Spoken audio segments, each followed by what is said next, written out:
Hello there, everyone.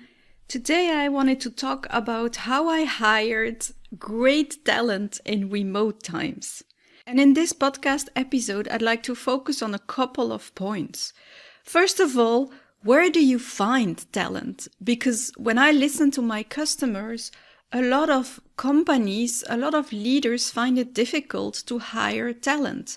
And then once they hire talent, they might find it also difficult to keep the people motivated. Secondly, often when you need to hire someone, it's probably because you have so many things to do. And so there is often not so much time to hire talent. So how can you hire in remote times when you don't have a lot of time to spend on the hiring process? How can you also make sure it's a match? Because so many people want to hire somebody and then start with a person, invest in that person, only to see that person leaving a couple of weeks or a couple of months afterwards because it wasn't really a match.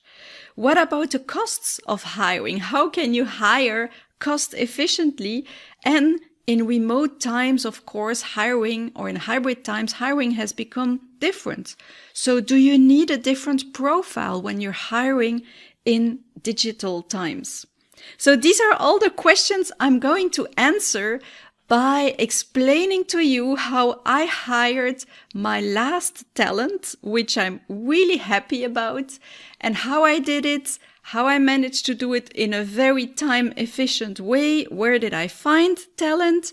How am I making sure it's a match? Of course, you're never sure, but we have a process here in place that really helps us attract great people and start great collaborations from day one. And I'm also going to share which tools and platforms I use to really have a very efficient hiring process. So listen to this episode if you're curious about how to attract and keep talent in remote times.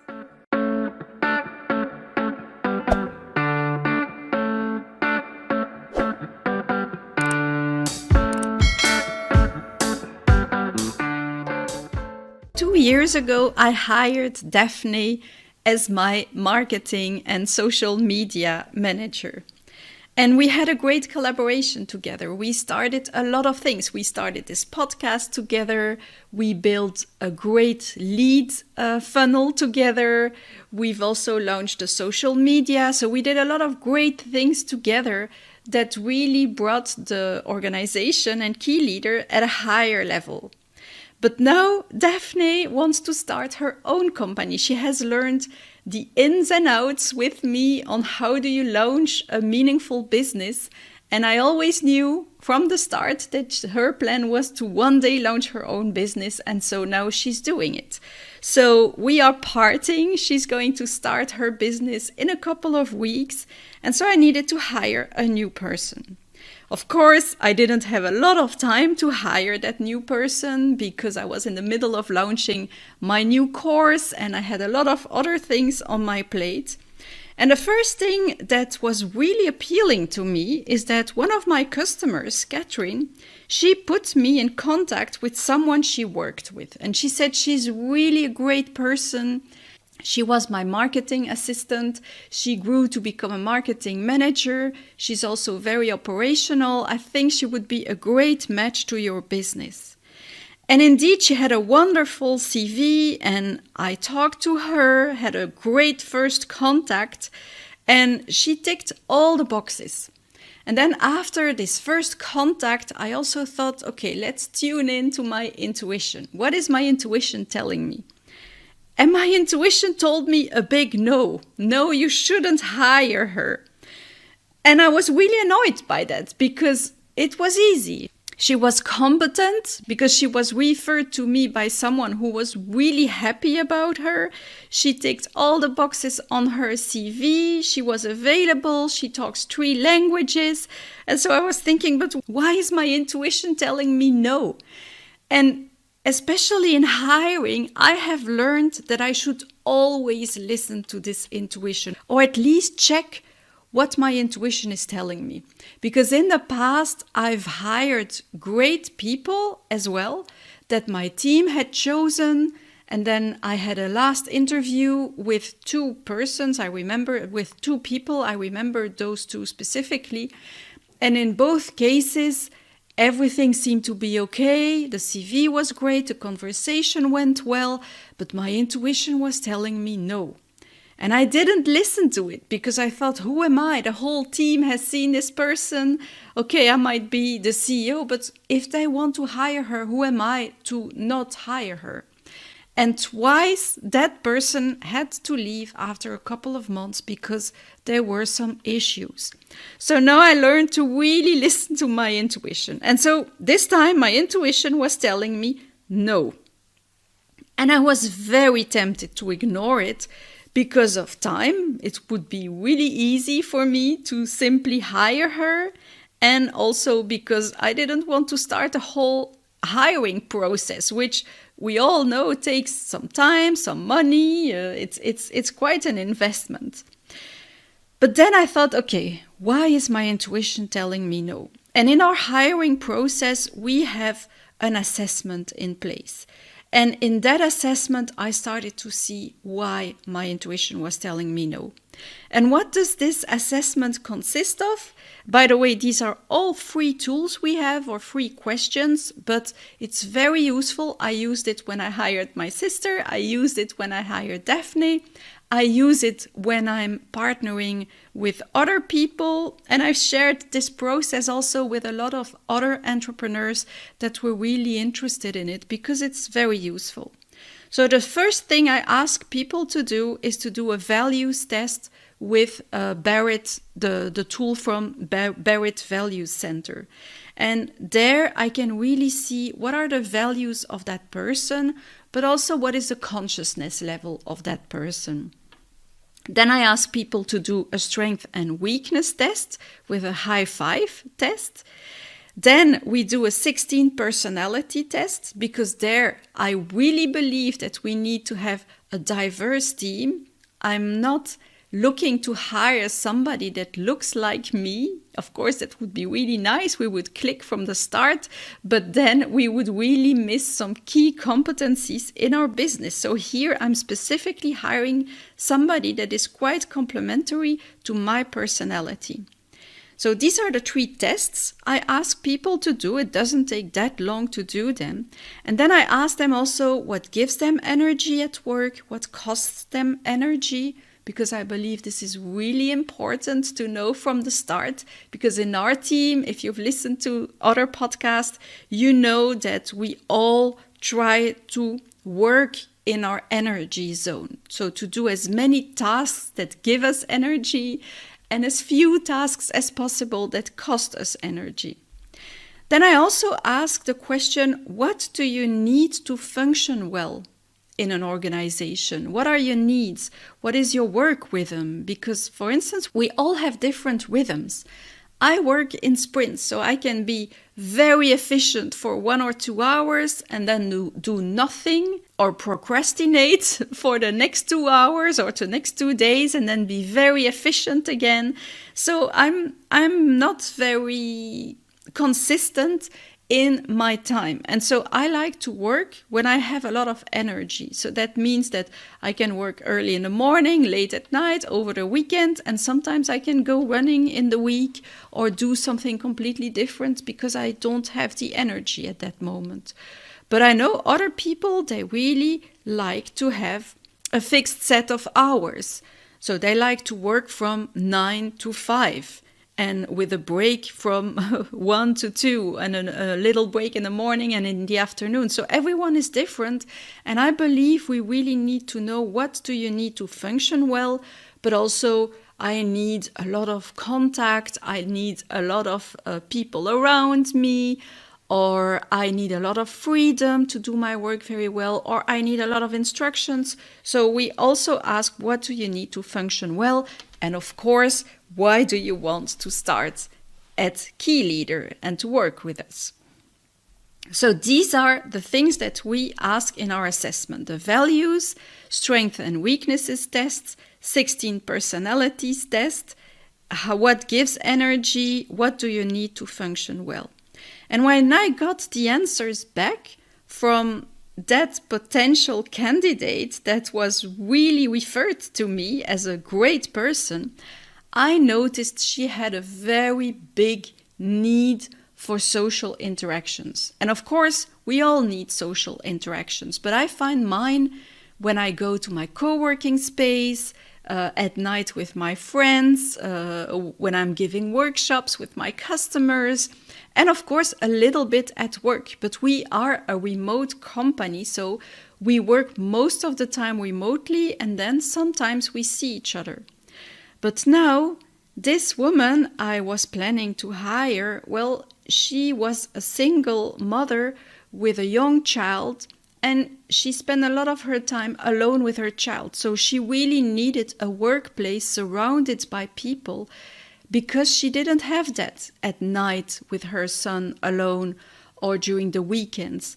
And so that's what my intuition was telling me. She wouldn't be a good fit with us because I couldn't offer her that. I wasn't going to change my policy and start working in an office every day just because a person needed that. And I understand that need, and you need it till a certain point, but I could feel that she had a big need for that I couldn't fulfill. So we talked about it, and she also sensed that it wouldn't fit because of that reason. And so I had to start now a formal recruitment process. But I didn't have a lot of time. I was very busy with building a new course, with workshops, with customers, with new keynotes, with building my team empowerment assessment. So I was very, very busy. So what did I do then? And if you listen to me a lot, you should know what the first thing is that I always do when I'm very busy. That's when I stopped. So I stopped, and I really took the time to analyze and design a very efficient process that I have to say I'm quite proud of. So I listened to podcasts while I was walking about how you should hire people from all different kind of people and organizations. I analyzed some tools, and I really thought about it, and I thought, I don't want to interview a lot of people and then have a final interview. I don't want to spend all that time because I don't have that time. And secondly, of course, I'm still a startup, so I don't have this big budget. I cannot promise a car, a very big salary. I cannot offer all those things. I'm still very small. I don't pay myself that much yet. And so I wanted to hire really an A person, but with a budget that was probably a little bit lower than the market price. The other thing that was challenging, because here again, being in a startup, what I was looking for wasn't easy, because in fact, it's a combination of two functions. I have more and more operational work. So now that we have grown as an organization, now that we have so many processes in place, we also have more follow-ups or recurring tasks. We have more lead management to do. So we have much more operational work than we had at the start. But we are still scaling our organization. So I also needed somebody in marketing and sales to think and implement a commercial strategy. So that wasn't easy because, of course, these are two different functions that when we grow, we will definitely separate. But now for the start, I was ideally looking for somebody that could be operational, that could also help me with the implementation and the strategy, but that would also be willing to do some of our recurring tasks. So I started by describing for myself what the ideal person I was looking for looked like. Then I also made a description of our organization. And the tools I used for my recruitment are in fact 3 tools. We used Workable. Workable helps with defining the job function, the company profile, and it really helps you with the whole recruitment process. So it centralizes all the CVs you get from all the different platforms you published your job description. And then you have different stages. You can reject somebody at every stage, of course, and then you can move from one stage to, for instance, next stage is assessment, next stage is interview, then we make an offer, and then it's hired. So you can really move people from one stage to the next. There are email templates for each stage that you can personalize. The whole team can give comments on everyone at every stage. So we can share the profiles with the team. And it also publishes your job opening to different sites. So this is the main platform that we used, Workable. We didn't publish our job offer on any paid site. We only used the free ones that were available in Workable. And so our main recruitment pool was on LinkedIn. And so I received, I think it was more than 100 CVs. And all these CVs arrived on Workable. We scanned them very rapidly and we immediately sent them to stage 2, most of them. And in this second stage, I had prepared an email that I could send automatically to all these people with 3 assignments. So the first one was that I asked them to do the 16 personality test. And then I sent them to a Videoask. So Videoask is a platform where I made a video. It was in fact a little interview. So I asked them one question through my video. And I will put the link to that video in the show notes of this episode so that you can have a better idea of how it looks like. So the people then watch me and see me ask a question. Then they have a couple of minutes to record their own answer through a video. And they can do as many takes as they want. And once they are satisfied, they can then push send and automatically the video is centralized in one place. So I asked the people why they wanted to work at Key Leader, why they thought they were a good candidate. So that was my first double question. They sent me their video and I really tried to put them at ease. I said, this is not about your video because of course I know not everyone is comfortable with video, but not everyone is comfortable with an interview online either. So I told them, so really take your time. You can make as many takes as you want. It's not about your video. It's not about the light, the sound. It's just about your answers. That's what matters to me. Then they had a second question, and that was about how they organize themselves, because I really need somebody who's very well organized.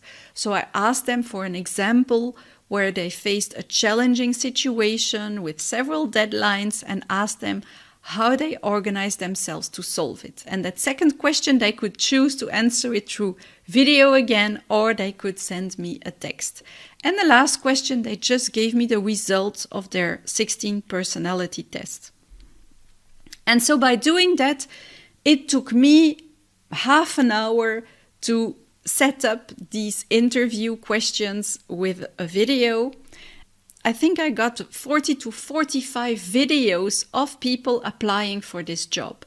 And then it was really easy for me and my team to go through it, because some people you could immediately see it wouldn't be a right fit because they didn't speak English very well. And perfect English is a requirement if you want to work in a company where English is the main language, of course, and where we will interact with customers who speak English. But there were also other things that I immediately saw, that the answers weren't structured at all, or you can see a lot from these mini interviews about a candidate. And during this process, also some people didn't even take the time to send their video. So if they don't even have the time or want to invest in the process, it also means they're not that motivated.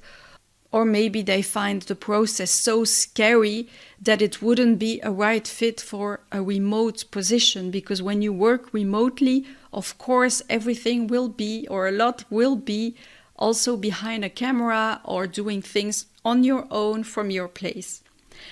So that's what we did. And when we looked at all the profiles, there was really one that stood out and that was way better than all the rest. And in my team, we were 3 to assess that person. We all thought this was the best candidate. But also, we all thought we probably couldn't afford her because she was very experienced. She worked in a large organizations that pay very well. And so we thought, okay, I'm going to interview that person, but I'm going to immediately say, okay, we are a startup. Please note that we will not be paying you like you were paid in the past. So if that's a problem, we shouldn't waste our time together and do the interview. So I made that clear from the start. So we had the interview together. I shared that with her. And then she told me, but I really thought about that. And for me, I'm at a stage where money isn't that important anymore. Of course, I still need to make a living, but I didn't like working in those large organizations anymore because I was spending all my time in virtual meetings. I didn't have the impact I wanted. I was exhausted. I wasn't completely aligned with the values anymore. And now I really choose to have a great life with my family, with my son, and with a company that is completely aligned with my values. And so I'd rather have that, a great work-life balance with a meaningful job where we change people's lives, than to have a high-paying job where I don't feel happy anymore.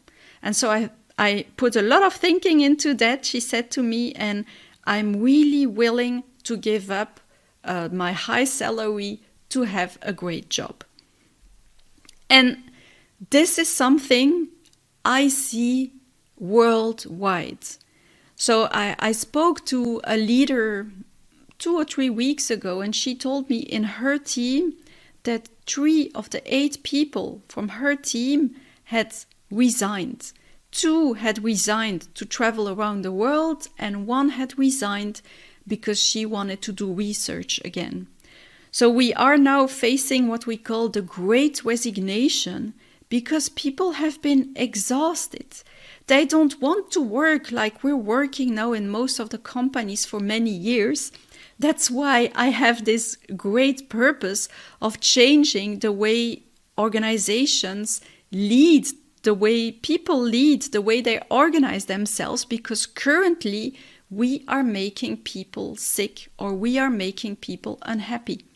And when I was in Kenya 2 weeks ago, I was giving a workshop there. I also met 2 young, brilliant people that told me, we don't want to work. We have worked in organizations. They had tears in their eyes. They said it was making us sick. I don't want to work in an organization anymore. I prefer being poor, not having children, because if I have children, it means I have to make a living. I have to work in an organization. I prefer being poor, living very simple life than working in these organizations that are making us unhappy.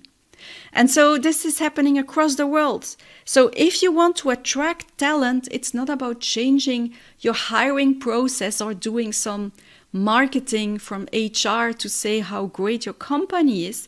It is about changing your DNA. It's about having values and a purpose and really processes in place that are making people happy and productive. So that's why I believe I managed to attract great talent at a low cost or a lower cost than average, because our DNA is all about having a great work-life balance and changing people's lives. So if you want to attract talent, please change your DNA. It's not about changing some things in your symptoms. It's about making your organization a great place to work in. And that requires a big shift in mindset, in habits, and also in teamwork, the way you organize your teamwork, and in your business techniques. So in the end, we had more than 100 CVs, more than 40 videos. I did one interview and hired Severine, who started yesterday. And so for all the people that weren't hired, I had prepared a very nice email with also a link to a podcast episode, because I know that hiring is not an easy process. You ask yourself a lot of questions about what is the career you want, what is the life you would like to have. You might be very uncertain about yourself. You might lack confidence because you're being rejected a lot of time. So I found it important to send an email to everyone to just say, you know, it's not because we didn't hire you that you aren't a wonderful person. It's just that we found someone that was a better fit. And please here find some podcast episodes that might help you in your hiring process. And I got a couple of great answers back from that process as well, because of course it's never easy to be rejected. So as a conclusion, if you want to hire, first of all, spend some time to design a simple, time-efficient recruitment process. And you can hire asynchronously, like what I did. I didn't spend all my time in interviews. I just spent one day organizing my hiring process, my job offer, what I wanted, what the tools were I was going to choose, the videos I prepared. So it took me, I think the whole hiring process took me 8 hours to hire great talent. So design a simple, time-efficient recruitment process, and there are a lot of great tools out there to do that. Secondly, hire for values. Look at the strengths of people and the complementarities. You need a diverse team. So hire for values, because so many people hire for competencies and then they end up firing people because it wasn't a match on the values. Look at everyone's needs also to function well and discuss that, because yes, you need a different profile when you're hiring in remote times. Not everyone can find the drive and the motivation to function well while working remotely. You might have to have a good support system or go work in a co-working space to find your social interactions, but you need to find empowered people, independent people that can work very independently and autonomously from you. And then if you want to attract talent, look at how you are organized. Look at what your habits are, what your mindset are, and change your business techniques, the way you organize yourself, empower your teams, for instance. Pay attention to the well-being of people. So change your DNA so that your organization becomes a great place to work. And by doing that, you will automatically attract talent. So that was it for the podcast today. Let me know if you have any questions. I would be happy to answer them. You can find me on most social media. And also let me know if you found this podcast inspiring. So bye everyone. Yeah, you finished another episode of Rebel Leader with a Heart. If you want more, go to rebelleaderwithaheart.com for show notes and past episodes. If you love the show, subscribe, leave a review, and share it with a friend. The more, the merrier.